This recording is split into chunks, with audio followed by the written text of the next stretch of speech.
Hey everyone, look, we all know the daily news can be, well, a lot. It can feel pretty heavy, right? So today, we're going to do something a little different. We're going to cut through all that noise and hunt for the good stuff. You know, the real positive progress that maybe flew under your radar. Ready? Let's jump right in. So, does this question hit home for you? Feeling overwhelmed by the daily news cycle? Yeah, if you're feeling that news fatigue, trust me, you are not alone. It is so easy to get bogged down by just everything that's coming at us 24/7. But, and this is the important part, buried in all of that are these amazing stories of growth, of community, and real forward momentum. So that's what we're going to do.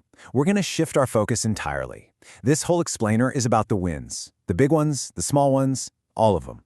We've literally dug through the headlines to find those bright spots, those stories that prove, things are actually moving in a good direction. You ready for this? Okay, let's get to it. All right, first up, let's talk money. The economy. The stuff that really hits home. Our wallets, our jobs, our whole sense of financial security. And the good news is, right now, there's some really, genuinely encouraging signs out there. Okay, just look at this number for a sec. 55%. That's a huge number. So what is it? That is the massive, and I mean massive, drop in U.S. layoffs just in February. Now think about that. After what felt like a pretty rough start to the year, this is a major positive signal for the job market. It points to way more stability for workers all across the country. And this quote here really nails it. You've got an expert, Andy Challenger, calling this a nice reprieve. But it's way more than just a sigh of relief, This is what you'd call a lead indicator. When you see fewer layoffs, it means companies are feeling more confident.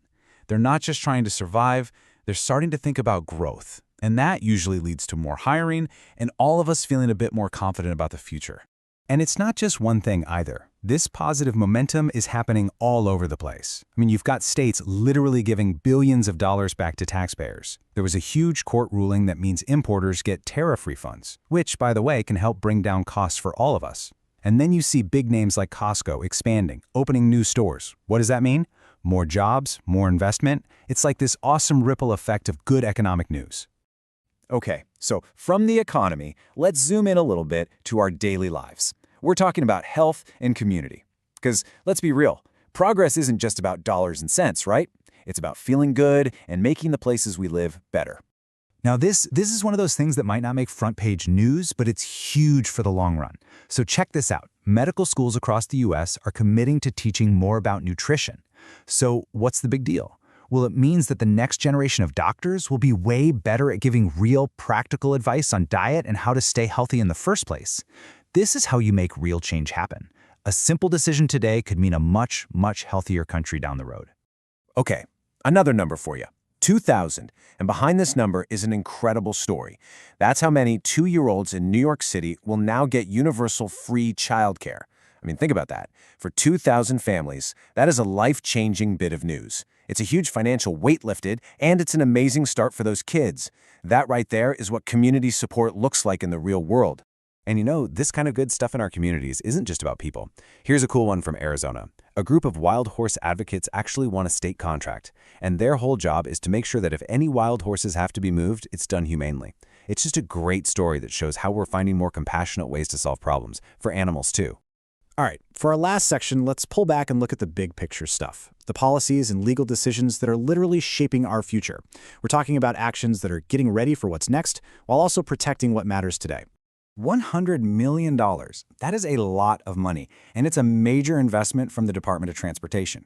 So where's it going? It's being used to improve transportation and infrastructure in the cities that are going to host the FIFA World Cup. But here's the really smart part. This isn't just about a soccer tournament. It's about creating a lasting legacy of better transit for the people who actually live there long after all the fans have gone home. And this is pretty interesting. You can see governance working on two totally different but equally important things at the same time. On the one hand, you've got Florida trying to get ahead of the curve, creating an AI Bill of Rights to deal with tomorrow's tech, and on the other hand, you have the Supreme Court and Health Department making rulings to protect the rights of parents today. It's this cool balancing act, right? Preparing for the future while also reinforcing these foundational principles. So what's the takeaway from all this?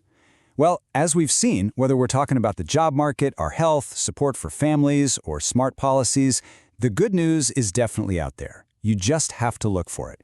Real, positive, meaningful change is happening every single day in all these different parts of our lives. And that kind of brings us to the end. So I'll just leave you with this one question to think about. Out of all the good news we talked about, what's the stuff that matters most to you? Is it the economic wins, the community stories, or something else? You know, just taking a moment to notice the positive stuff, no matter how big or small, is a really powerful way to stay informed and, honestly, to stay inspired.